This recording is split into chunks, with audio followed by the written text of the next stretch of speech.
Hi, I'm Steve Rosales, and welcome to another version of Ask the Police Chief with Police Chief James McIsaac.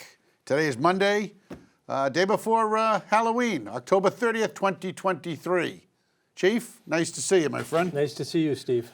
So, okay, day before Halloween. By this time, Halloween will have already occurred, so I won't ask any safety issues there, but be careful out there if you see this in advance. All right, so in a previous show, you told us about a newly, at that point, social worker program, where there would be a social worker working with the police department, maybe riding in the cars, and that was at its inception, probably about a year ago. So let's fast forward a year. We've had this in advance in works. So how's it working?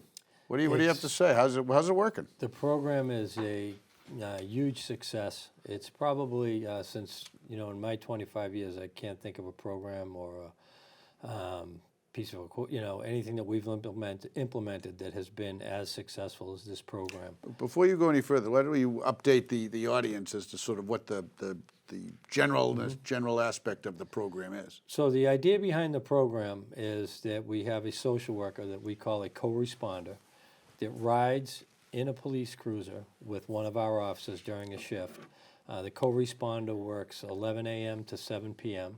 and those hours were determined by our past history of mental health calls. The idea behind the program, it's through a partnership with the advocates and through the Department of Mental Health at the state. It's a grant that we apply for and renew every year that pays full cost of the co-responder. So there's no cost to the Belmont Police Department other than we have to provide a desk, a telephone, and a computer to the social worker. And the philosophy or the idea behind the program is that we want to divert people from going to jail, and we want to divert people from going to the emergency room. Both those instances, when you arrest somebody who's, we'll call people in crisis. When we arrest somebody who's in crisis, usually that's an option that a police officer on the street might take as, a police officer would have a couple of options. They could coerce the person to go in an ambulance to the hospital voluntarily, or they could take out a Section 12, which would commit somebody to the hospital for 3 days, or depending on what the situation is, they could arrest on whether it's disturbing the peace, property, vandalism to property, whatever's going on. So the idea is the co-responder is we want to divert people from going to the emergency room because there's been times when I've gone down to Mount Auburn Hospital and the beds are filled up with people who are in crisis, really not physically sick but are mentally sick. And that's not good for the hospital. That's not good for people that want to get treated. So we want to limit that as much as possible. And the other thing is you don't want to arrest somebody if you don't have to arrest them, if you have another option to them. Now, for years, when Chief McLaughlin was here, I can remember being in budget meetings far back as 2012, telling the warrant committee or whoever it is, when we go over these calls, we say we're being asked to do things that are outside of our scope of professionalism, and one of those things was mental health calls. And so what we do, what we've done, and we've been fortunate, is our officers all receive training on dealing with people who are in crisis. Nowadays they get that training beginning in the police academy.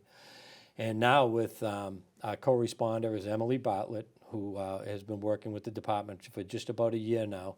She rides in the cruiser with the officers, and she does two types of evaluations. She does what we call full evaluations.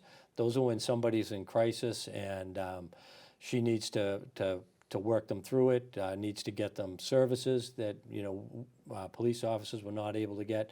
And she does non-traditional evaluations. Non-traditional evaluations are when police, when we respond to whether it's a call or a car crash or anything like that, and somebody there might need help or assistance beyond what the police can offer is in turn, beyond, calm down, take deep breaths. She's there for that. I can give an example of that. We had an elderly woman fell outside my home, actually, and she had a young grandchild with her.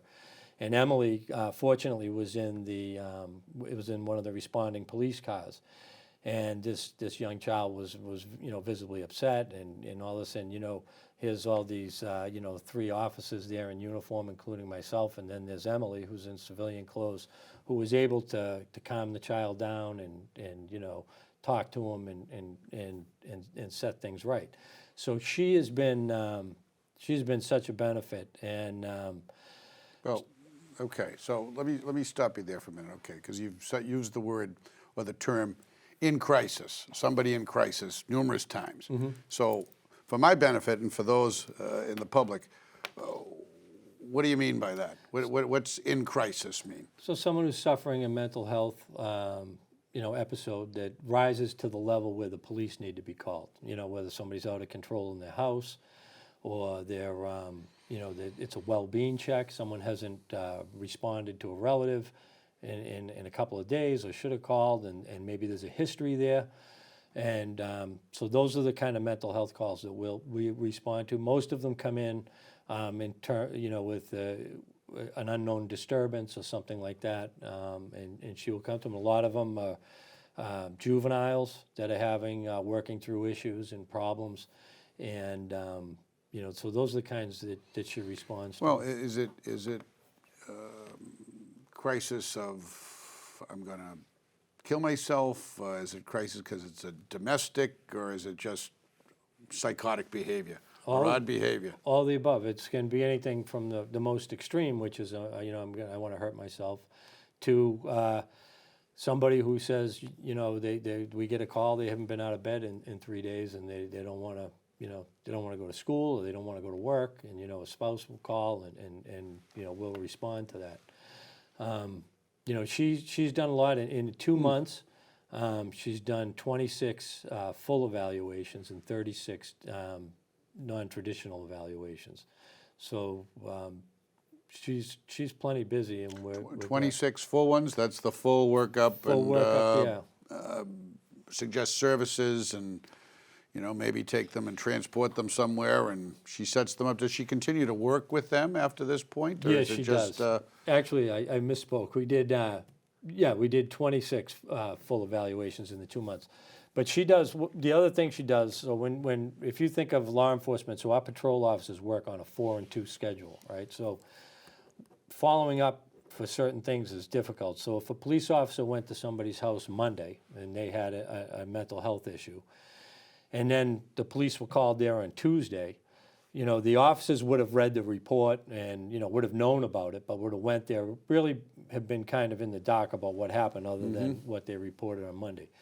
The thing Emily brings is she'll hopefully be there on Monday when the crisis occurs, and then if there's another episode on Tuesday, she'll be there again. And the other thing she offers is the clinicians, and the police don't have any access to this, have their own database of people that they treat and who they talk to, so that if we come down, she's dealt with homeless people that we have right here in Waverly Square. So if she gets the person's name, she's able to look them up, and she is able to get some history on them from, say, a social worker in Waltham or somebody in Newton. And she's able to assist in connecting the dots and therapy and who they see, which shelters they might stay at. This is in terms of homeless people. And then she's also able to talk to clinicians, and she can work to get people beds where if somebody says to a police officer at 7 o'clock at night, maybe a parent or something, and says, my son or daughter really needs to be in a hospital, the police officer is going to say, well, maybe call your primary care or something like that. If Emily's there, she can get to work on that. So okay, so it's a great benefit. So 26 full. What was the other one? 36. 36 non-traditionals, and those range anything from car crashes, sudden deaths. It could be a domestic between parents where there's children who witnessed it. And so those are kind of the non-traditional things that she gets involved She with. sounds so, and you said it was 2 months, so let's say 60 days, 62 if my math, there's a reason why I'm not an accountant, but 26 days, 62 if my math is correct. So it's one a day. Yeah. At least. Yeah.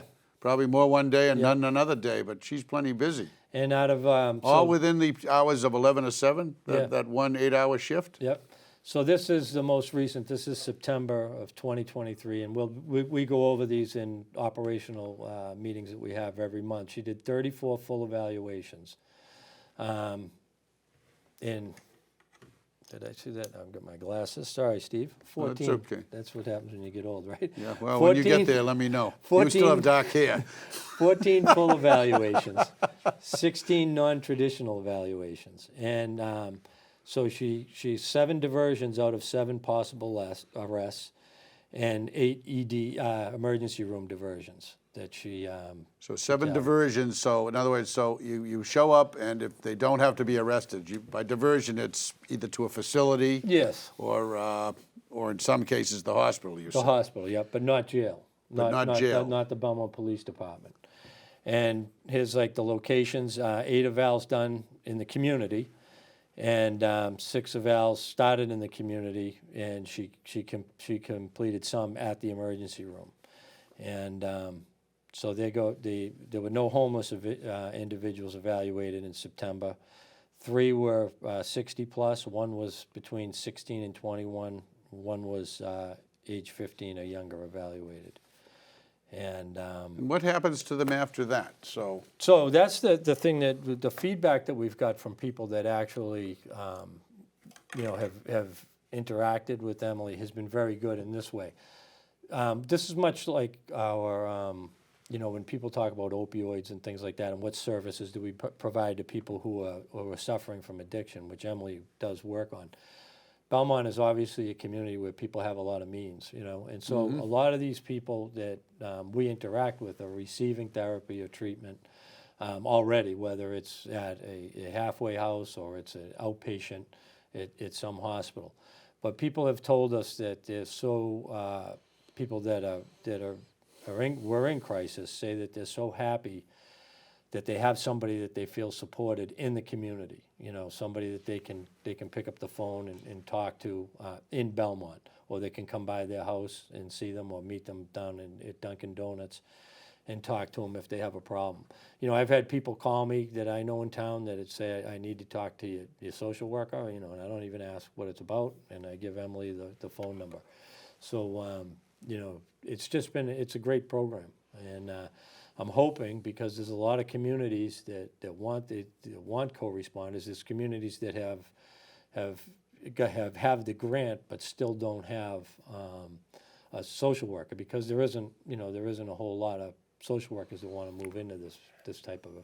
So what kind of training or education does Emily have? If I can call her that, your social worker. Emily has a bachelor's, I know, from Boston College.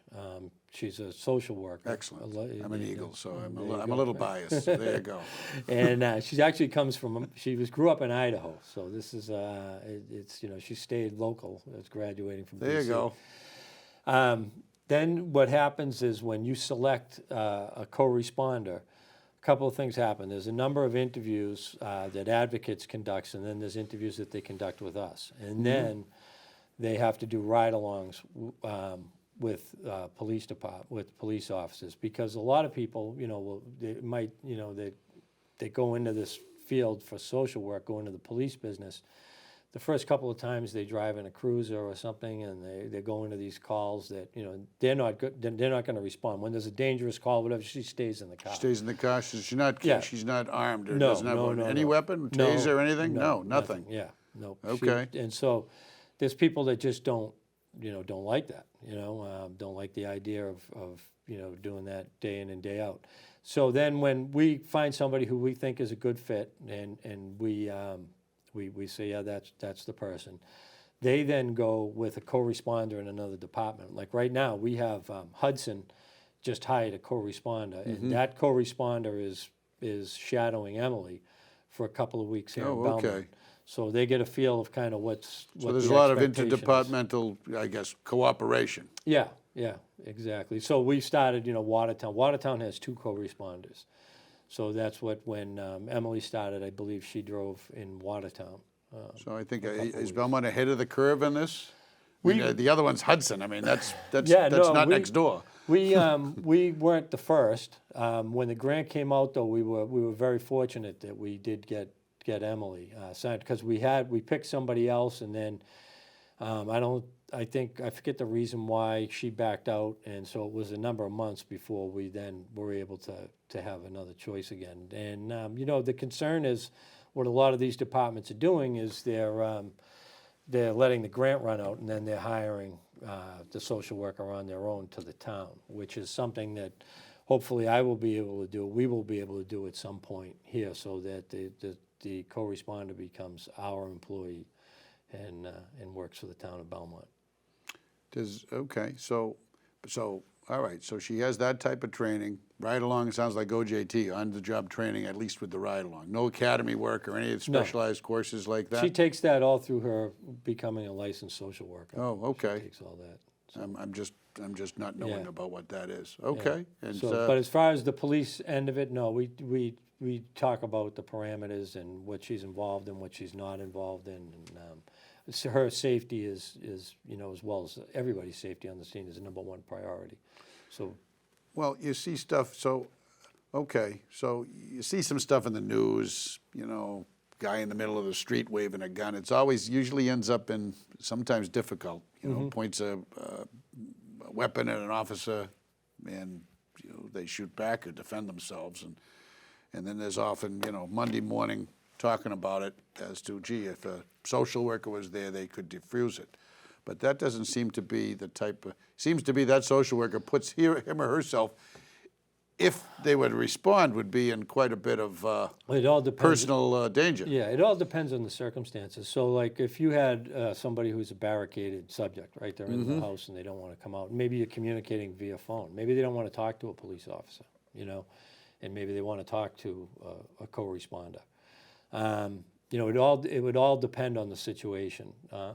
Newton, the city of Newton had a very unfortunate incident where they had somebody that had a knife, and they had co-responders. They're trying to do the right thing, but you don't send the co-responder into a call with somebody's Well, threatening that's people I with a guess that's knife. my greater point, that there's Yeah. you can only do so much. Everybody sort of afterwards, well, I shouldn't say everybody, but there's a lot of chatter Yeah. that would say, oh, they didn't have to do this, and they could have diffused it. But sometimes it sounds like you can't, Yeah. maybe. So one of the things that overall that we've done and we do in Belmont before, before Emily joined our department, but it's the same when Emily's working, is as chief, I've said if we go on a mental health call, the officers can take as much time as they need to bring that call to a close. Like, the last thing I want is an officer to be on a mental health call with somebody in crisis and say, oh, it's 3:30, I'm getting out of here in 15 minutes. I don't want to. The chief will get mad if I get an overtime because we've been to this house 10 times. That's not the case.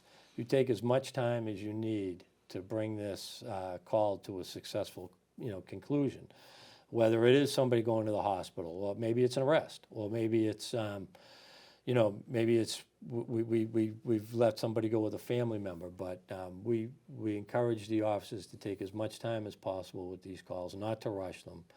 And things change. I gave a talk a little while ago.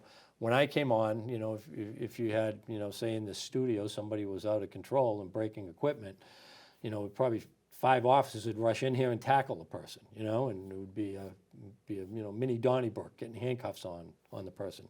Nowadays, you take a measured approach. Okay, they're damaging property that's probably insured. Let's step back and let's see if we can de-escalate this situation and not rush in and go hands-on as quick as we have to, and it's just officers recognizing when somebody's in crisis and doing the additional steps to de-escalate the situation and bring things along successfly and nobody gets hurt. That's what we're really looking for. Do you think that, I don't know if I'm framing this correctly, but we've had, a lot of the older officers, more seasoned officers have now retired. And I see all kinds of new young faces, quite frankly, driving around. Who are these people? Who are these people? But do you think the environment they grew up in, with there's more attention on the diversion and the social worker and that type, mental illness generally, than it was, than some of the older officers? I mean, you're probably in the middle of the pack. There are people older than you, but I think that's sort of been, in other words, they're more attuned to it, maybe? Most definitely. And as they get the training in the academy now, I don't believe I received training on that when I was in the academy. They get the training in the academy, and then they get training when they're outside, and they know, we all talk about it, we talk, a co-responder, when I came on, no one would have known what that was, you know what I mean? And kind of the things you talked about was, there might have been not pushback from our police or police that I can talk to, but when this whole movement came about, oh, we need social workers to answer these calls instead of police, I think that's correct, but I think it has to be done in the right way. For the reasons you spoke of, you don't want to get somebody hurt. And, but at the same time, these things tend to be out of our, out of our realm of expertise. So in order to have them conclude safely and get people the help they need, having a co-responder. Well, so as you said, when I first heard of this, I don't know, it's probably been out there several years, but when I first heard about, a social worker is going to come in rather than police officer, to be honest, I thought that was just foolish. I thought that was just really foolish. Yeah. Having now heard this, maybe in certain instances it has some merit. And I assume it saves the town money. I mean, for every arrest you don't have to make and a successful diversion and get whoever it is help, hospital or in a facility, I guess, rather than sitting in the jail cell, arraignment, Yeah. police officer down to the courthouse, transportation, feeding, et cetera, I assume it saves money. Not that that's the driving force, but Well, it does, and it saves money for everybody. They've actually, when we have our quarterly meetings, they put a dollar value on the amount of diversions that are from Mount Auburn Hospital, and we all pay for that one way or another. I would think so. And especially if you go down there and you're sick and you can't get a room because there's 5 people, from Belmont and Cambridge that had mental health issues that day. So, but I think the beginning talk that you're speaking of, I just think it wasn't as focused on what was going to happen, where people said, couldn't we have a non-police officer handle this situation? And there are, but also there's, as we all know in law enforcement, you're dealing, we don't know who we're dealing with all the time, and we certainly don't know what their motivations are or what their expectations are and things. So you always have to err on the side of caution and make sure that you're safe. And in this situation, that the co-responder is safe. Late great Richie Lane, assistant chief, been a long time. He used to tell me, you never know what's on the other side of the door. No, yeah. In his own personal style of saying that, but you never know what's on the other side of the door when you get the call. So okay. All right, Chief. Enough on that. Let's turn to something a little more fun, a little more exciting. Okay. Comfort dog. I heard the department's getting a comfort dog. Tell us. We are getting. Pray tell. What is a comfort dog, Chief? Comfort service dog. So the goals of the program are to create a bond with the BPD in the community, improve our police public relations image, comfort the community at high stress situations, reduce stress among officers, be on the cutting edge of new programs, create a stronger connection with the different populations in the community, and continue a positive image of the Belmont Police Department in the community's eyes. It will also help us break down barriers. And the way we came up with this is a couple of the local chiefs in the area that I'm friendly with everybody seems to be getting a comfort dog, and I've spoken to them. They said it's a great success, and at the same time, we had 2 officers in the department come to me and say we should get a dog. And I reached out to Liz and Graham Allison. I submitted a proposal to them and asked them if they would be willing to fund this program. Now, because the Allisons are involved with the Stanton Foundation, that funded the K9, which is a different dog. We'll come back to Barron in a minute. This is not connected to the Stanton Foundation. This isn't a patrol dog. No, and so it's a comfort dog, but a comfort for who? For both the officers in the department and the people out on the public? The public, yeah. And research has shown that the comfort dog helps reduce stress and anxiety of officers in the building, as well as support officers when they're interviewing witnesses and victims of crime. So we're looking forward to it. We selected a great officer, Brian Keneally, who's demonstrated a commitment to the community. He spends on his own time. He works with the Belmont High football team. Championship football team. Championship football team. Yeah. Go Marauders. Very proud of them all. And so Brian will get the dog. He'll do some training, and he'll take the dog home, and he'll bring the dog to and from work every day. unlike the canine dog, Baron, that we have, this does not require a dedicated cruiser. It does not require monthly training and all that. The dog, if Brian's doing something that day that he can't take the dog with him, the dog will stay in the station. Okay. Will be So available in the what kind of station. dog is it? We're getting a Labradoodle from Monadnock Labradoodles up in New Hampshire. This is it's hypoallergenic, which is important to us. And also this particular breed breeds dogs specifically for this. If anyone's interested, maybe we can put a picture of the dog's parents on there. But Tewksbury PD has a dog that it would be the sibling of this dog or a near relative of the dog. That I we know hope to they're get. cute. They're cute as a button. I know Yes. these Labradoodles. Yeah. So okay. So that it hasn't been born yet. No, When it are hasn't. we We're waiting. expecting? When are we expecting the arrival, the birth of Labradoodle? Mid-November, I'm told. Mid-November. So we can have it pretty soon. The jokes are right here in my head, but Yeah. I'm just going to leave them there for the time being. So, and you take them where? Out on the street? Is this Officer Grimm, our first one, used to Yes. sometimes go to the schools and come in with Officer Taylor, who was the Yes. canine officer at the time, and be sort of available as sort of a goodwill ambassador. I guess that's what I would call it. But Baron is now is a patrol dog. Yes. Trained for either drugs or weapons or Yep. whatever they're trained for, and probably a little bit more Aggressive. aggressive. That's a Yes. good word. Yeah. Not like Commander, like President Biden's No. dog, former dog. So the idea is the patrol dog and Officer Taylor and Barron will still do those demonstrations. They're actually kind of fun to watch. Yep. The service dog will not be doing demonstrations. They'll be there to be petted and Well, things all like right. that. And the name? No name yet? We don't know. We're thinking of coming up with a list of names and letting the community Uh-oh. vote on the names. So Name they've the got to comfort vote. dog. Name the Labradoodle. There you go. Yeah. All right. That'll be a good good essay item. Yes. For some of the kids. Anyway, thanks, Chief. I Thank you. appreciate that. So we've run the full gamut. This has been Ask the Police Chief with Belmont's Police Chief James McIsaac. I'm Steve Rosales, your host. And until next time, take care.